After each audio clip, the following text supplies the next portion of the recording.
and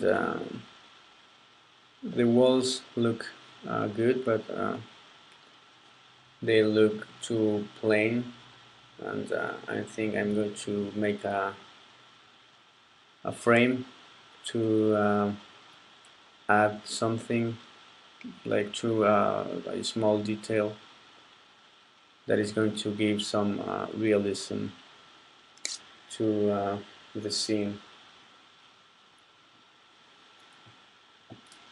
And that's something that you should know already if you work 3D, that those small details are the ones that uh, give the scene more realism. And even if you think that some people are not going to notice them, like the bump on the walls, they may not notice the bump uh, consciously, but they will know that that wall looks a little bit more realistic than if it was completely plain. So if you think that you can add something that it's going to give more realism to your scene, you go ahead and do it.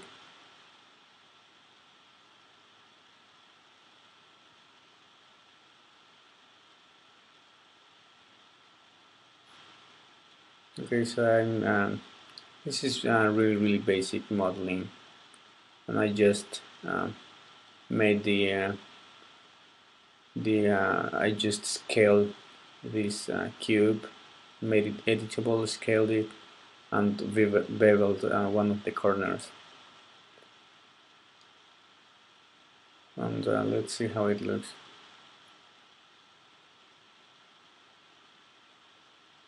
Okay, that could work.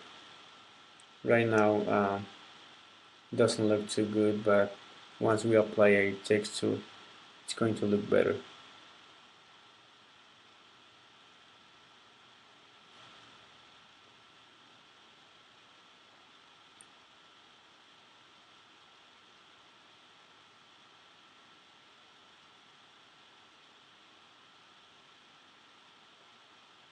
Okay, so I am just uh, positioning this frame, and I just made a copy of it and rotated it because we need another copy to place on the other wall. And that's it. Really simple. You don't have to get uh, too fancy to get all those details, because after all they're just details. But it's good to have them. Don't spend too much time with them. It's better if you spend more time on your uh, principal object for the scene, but still you need to have those details.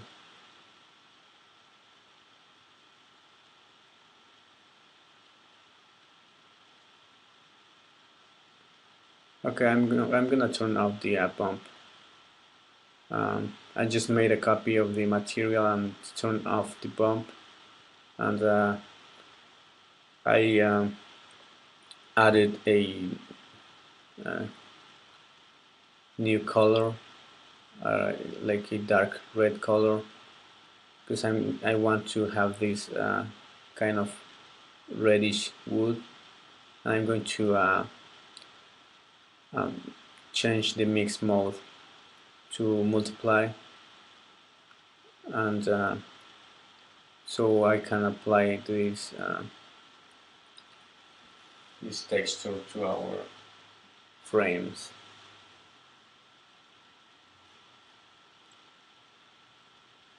I'm going to try to find something that blends the color and the texture better, but I think that multiply is the best option for in this case.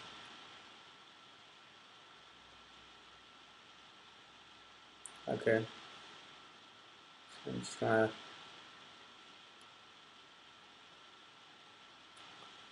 gonna apply it to the frames and rename it.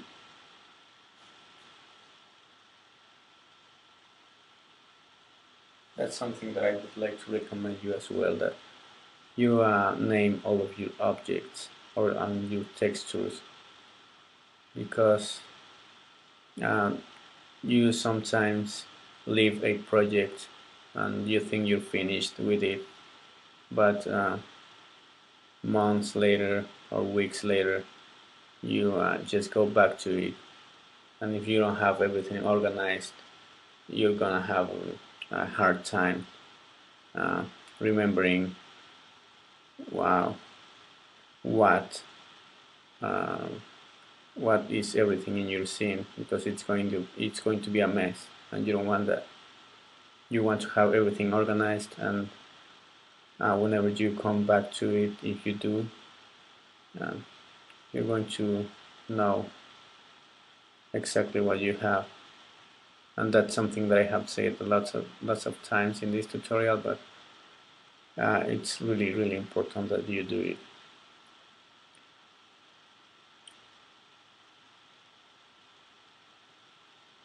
Okay, maybe I'm going to make it like a more orange.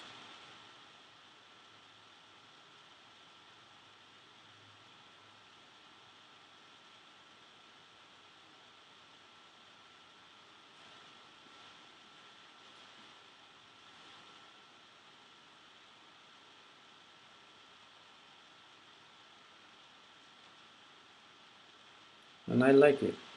It looks good, because if we had it like all red, it would take all of the it would drag too much attention to the backside of the scene, and we don't need that attention in the back. We need it in front.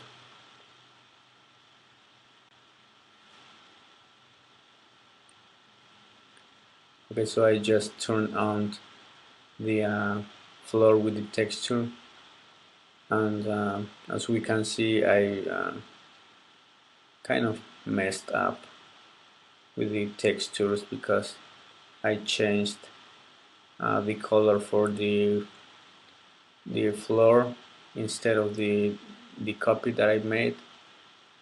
But we can just um, change that texture back. That's not a problem really, and I kind of like the way the floor looks in that color.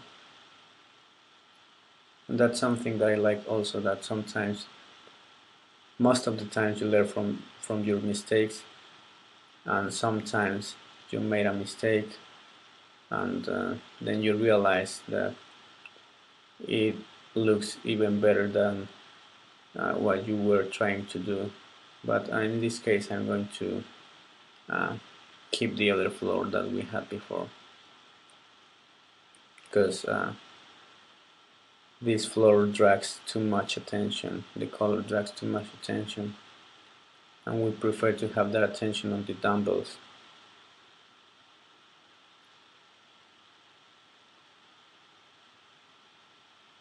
So now let's see how it looks with direct materials.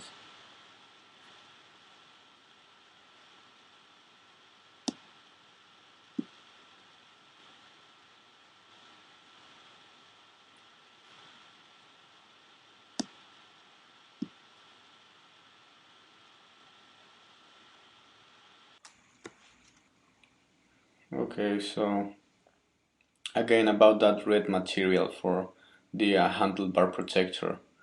Um, I decided to not include that on the tutorial, because first of all, it's a really simple material, and we are not going to use that red material. So I decided not to include that on the tutorial. And you can make a simple material and apply it to that segment.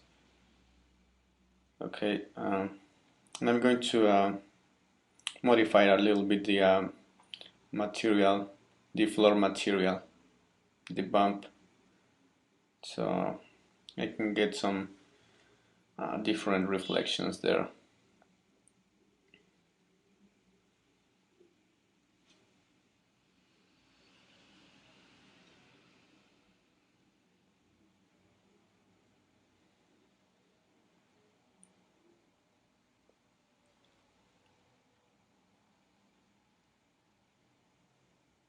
Okay, so now we can see the floor with different reflections.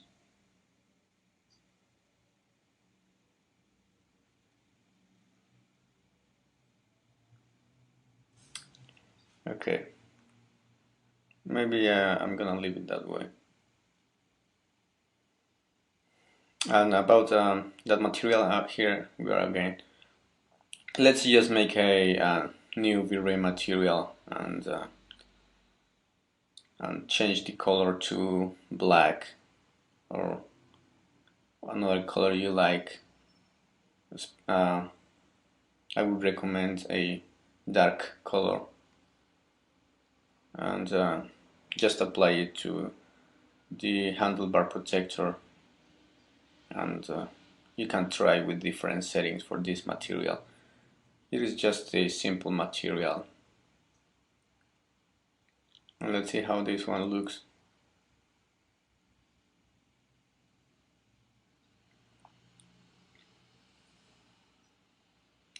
Okay, so maybe I'm going to tweak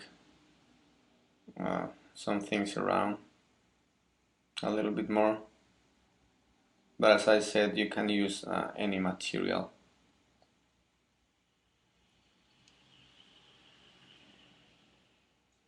I'm just adding some an extra specular layer to see how it looks.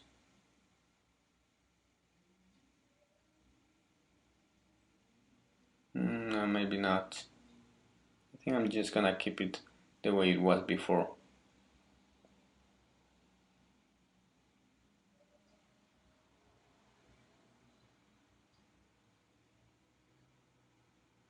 And just changing the specular type to try different effects.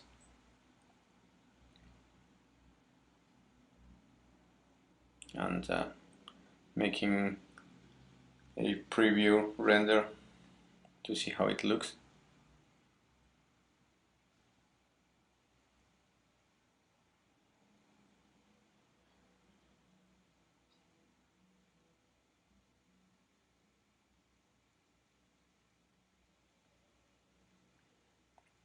Okay, it doesn't look too bad, but I think I'm going to change the color to something a bit less dark.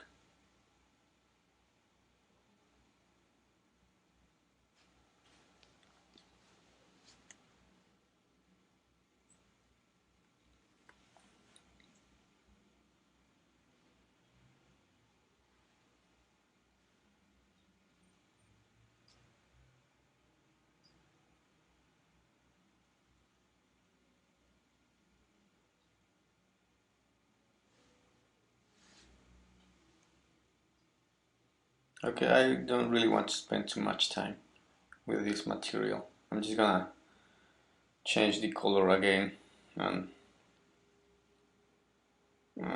I think I'm gonna be done with this material.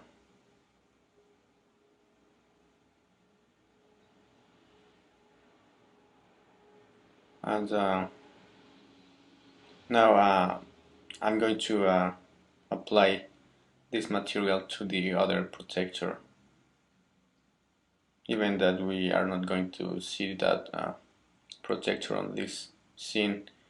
It's a good idea to always have everything well organized and everything the way it's supposed to be.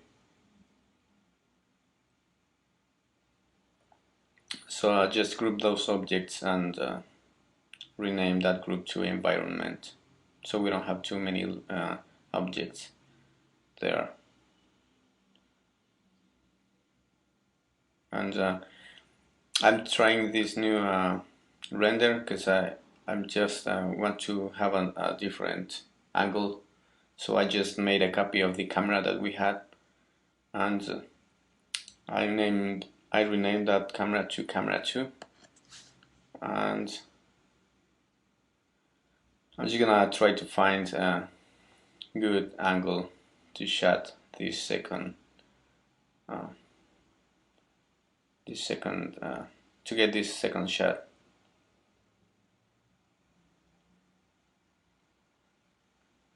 I'm trying to find a good angle for a good composition. Let's see if this works.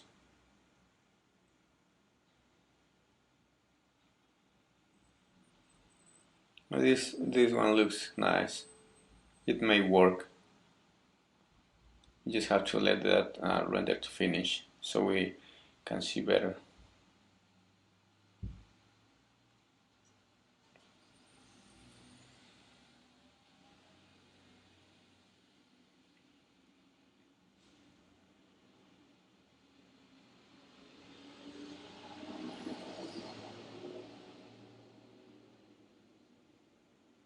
And as I said before, I would recommend that you leave these things to the end, like the angles and all that stuff, because if you decide the angles when you're just when you're still in the modeling process, later on you're going to change that, and you're going to spend time doing something that you're going to change at the end. So I would recommend that you leave the angles and the camera positions to the end. And I'm going to apply the metallic material to that object there that didn't have it. And let's see if it has it now.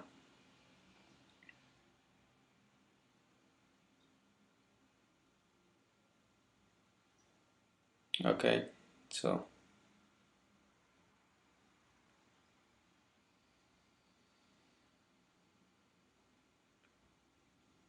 yeah, I like the shot for this scene. So I'm just gonna move it a little bit more and close the shot a little bit.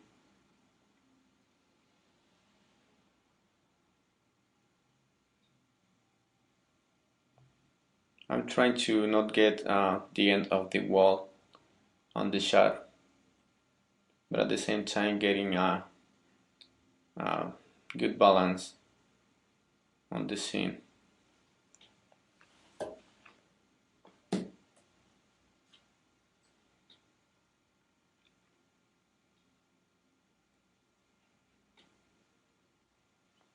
Okay, so let's make a render to see how it looks, and I think this one is going to work well.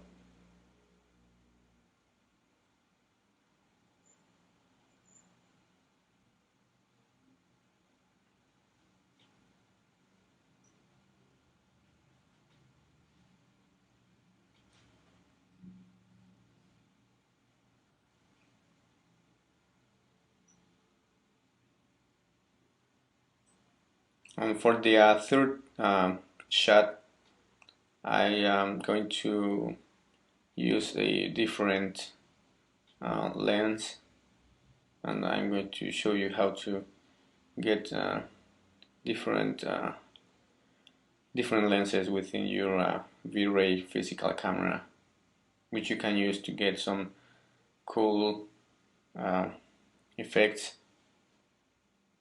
But for this one, it's just a simple, the regular camera lens. Okay, so I like this shot. I'm going to just make a copy of this one, and I'm going to reposition the camera, and here is where I'm changing the focal length. And as you can see, you can get different effects. And the focal length for this shot is 14, and the aperture width, I think I'm gonna change it to maybe 17. And as you can see, you get all that deformations that you may have seen in photographs.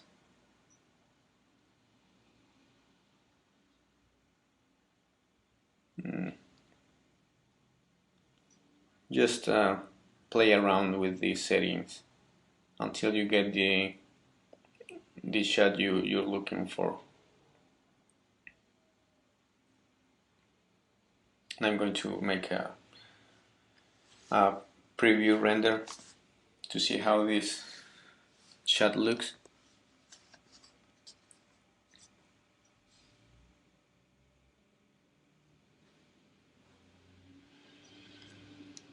So you should always think about the composition for your scene and your shots.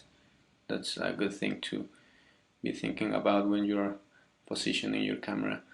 And now, as you can see, with this effect, we get the corners are dark now, and that is because V-Ray is trying to emulate the way that real cameras with real lenses behave.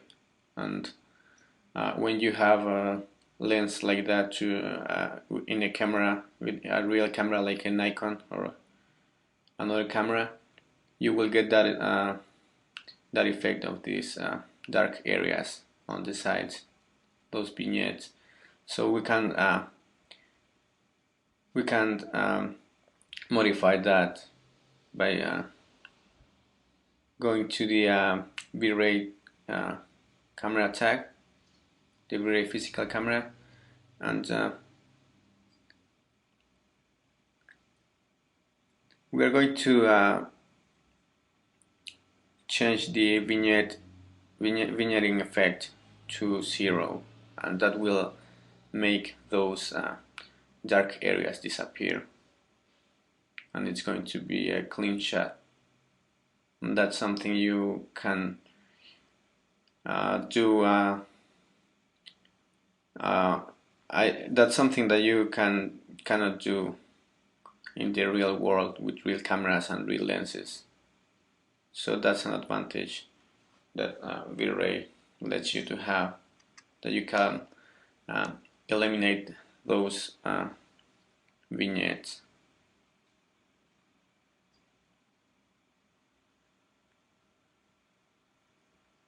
And I like the shot. I think it makes for good composition.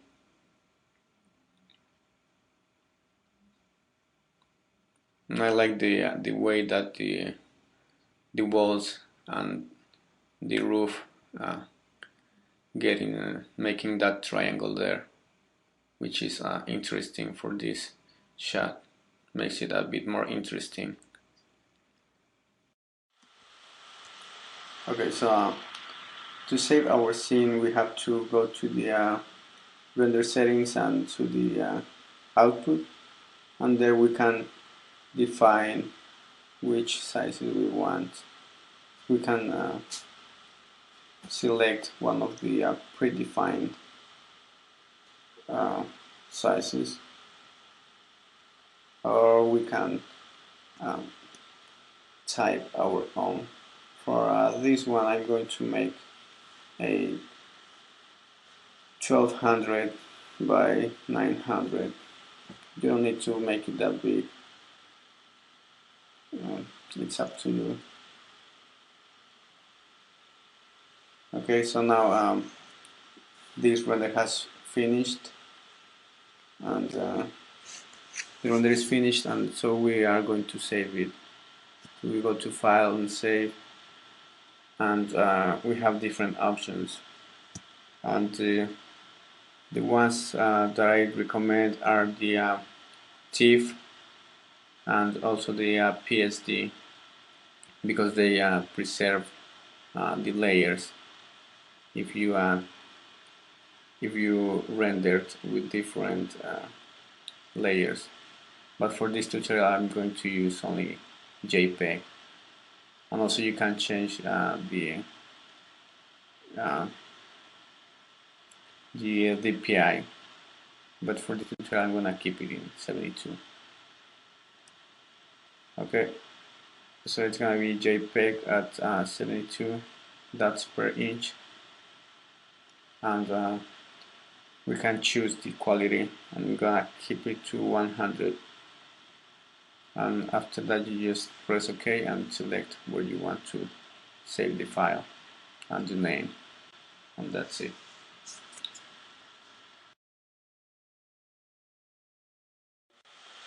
And I'm going to show you what I did to this final image. This is the render we got from Cinema 4D, and I like it. It looks nice, but it could look a little more professional uh, just by doing some simple things in Photoshop. You don't have to spend a lot of time in here. If you can't, if you want, you can do it, but you don't have to spend too much time to get good results. So this is the final image, and this is the final render.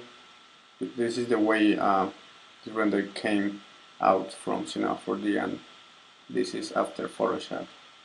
And as you can see, there are only 3 things that I did. That's not too much. So I'm gonna show you what I did. First, I made a new adjustment layer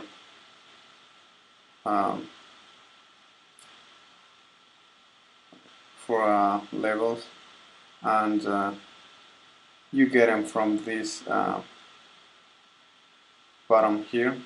You just click it, and you can select which kind of layer adjustment layer you want.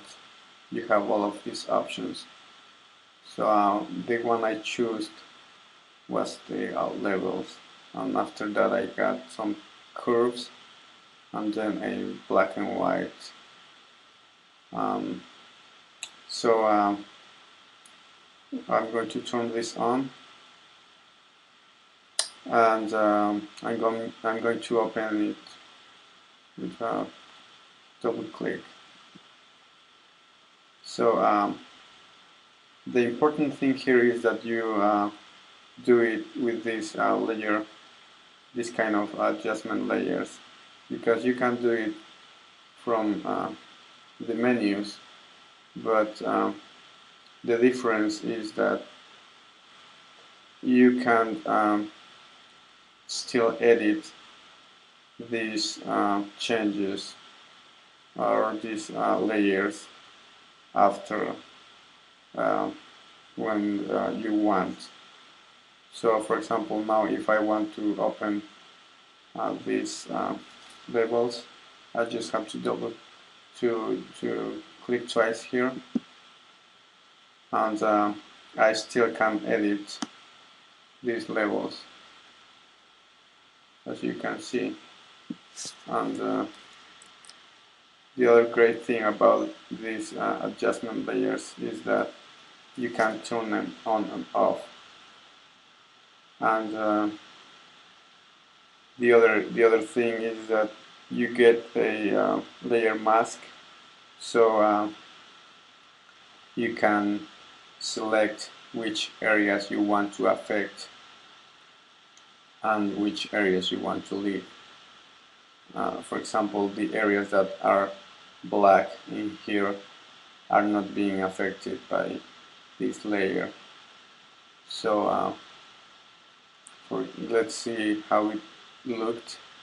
So we just have to grab our brush here and select this mask, and we have to make sure that the white color is on the foreground, so we can begin painting.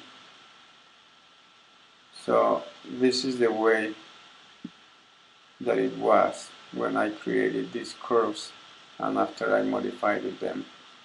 So what I did was just grab my brush and take the black color and just setting the size like this, not too big and not too small, and setting the hardness to around 25 or something like that.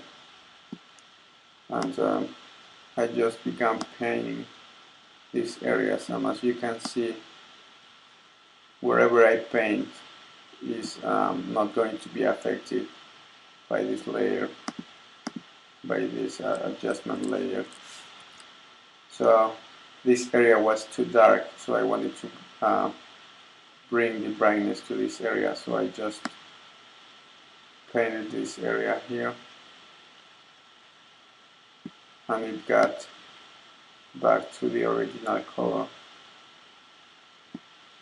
So I am affecting all of these areas, but I am not affecting this area here. So that it's a good thing that we can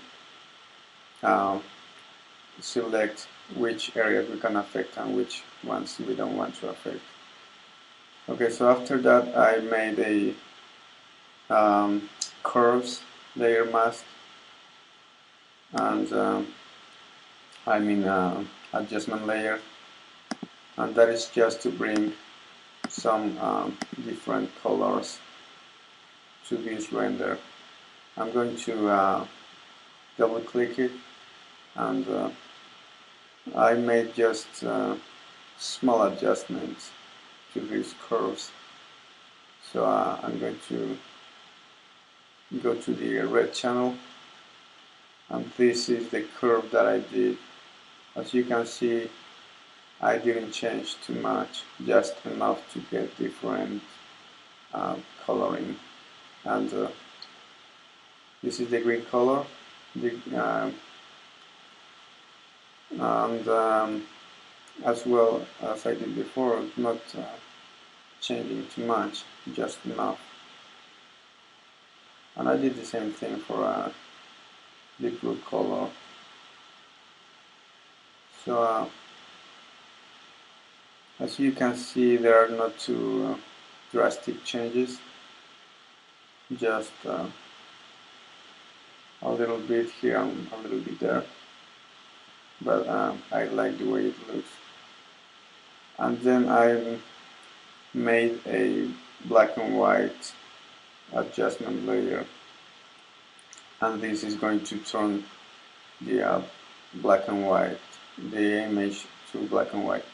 And one more thing, here as you can see, the opacity is at 59. So if I turn the opacity to 100,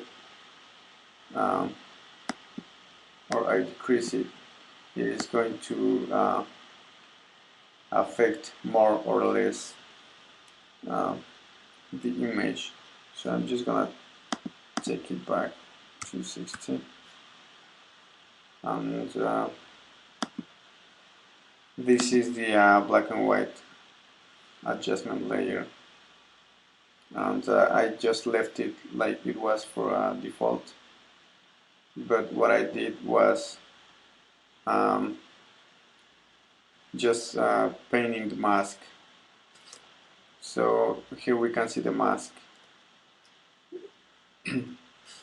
This is the mask, and as you can see, it's not all perfect, so we can clean these areas up, but that's basically what I did to this image. And as I said before, it's just like 3 to 5 minutes of work, but they are going to give you your image better look. They will look more professional, and they will stand up more. Okay, so I'm going to move on to the next picture. So here we have the other render, and this is the original render, and it looks too yellow, so I also made some changes to make it look better. And for this one I used 4 different adjustment layers. I'm going to show you what I did here. Okay, so the first layer I applied was, as well as on the other image, was levels layer, and I did the same thing, just adjusting the levels, because if you can see, there is well, now I have applied this mask, so you cannot see exactly how it changes, but well, anyways, the changes are there. It's just like in the other picture I showed you before. And then I applied some curves, and later I applied a black and white to make this background less yellow, and finally I applied a brightness and contrast adjustment layer, and that as well, to make this wall a little bit lighter. And one thing I like about this shot, besides the overall composition, is this shadow here. I like the shadow because it shows that it is not only a plane on the background, oh sorry, and it shows that there are some more elements that we cannot see, but we can see their shadows. So I like to have this shadow here. Maybe you don't like it, or some other people won't, but this shadow was not a mistake. I left it there on purpose, because I could have eliminated very easily, but I left it there on purpose. Okay, so that is it for this picture.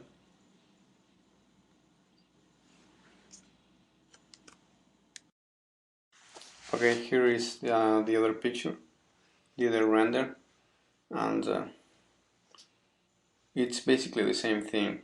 I just apply some levels, curves, black and white, and another curves here. And one thing that I did to this shot was cropping it. I cropped it, but to select the area to see what I wanted to keep, I usually just make a new layer, and I select the marquee tool and just select some area, and pressing using the bucket tool, you can just paint that area, and then you can choose where you want to crop your picture. And for this picture, this is what I made. I wanted to have less blank space here and here also, so I decided to crop that. And also I didn't want to have all this dark space on this side, so I just cropped that out too. And then you can just grab the crop tool and you can crop it. Just press enter and you can crop it. Okay, so this is basically what I did. It's not too difficult. It's as I said at the beginning, it's just simple enhancement tips, but I think we both agree that the second picture is better than the first one. So that's the way you can do it. You can add more professionalism to your pictures in really quick with Photoshop, and you can learn also different techniques to do it. These are some really basic techniques. If you want to get more fancy, you can again get more fancy, but just to make your renders look better really quick, you can do just those simple steps.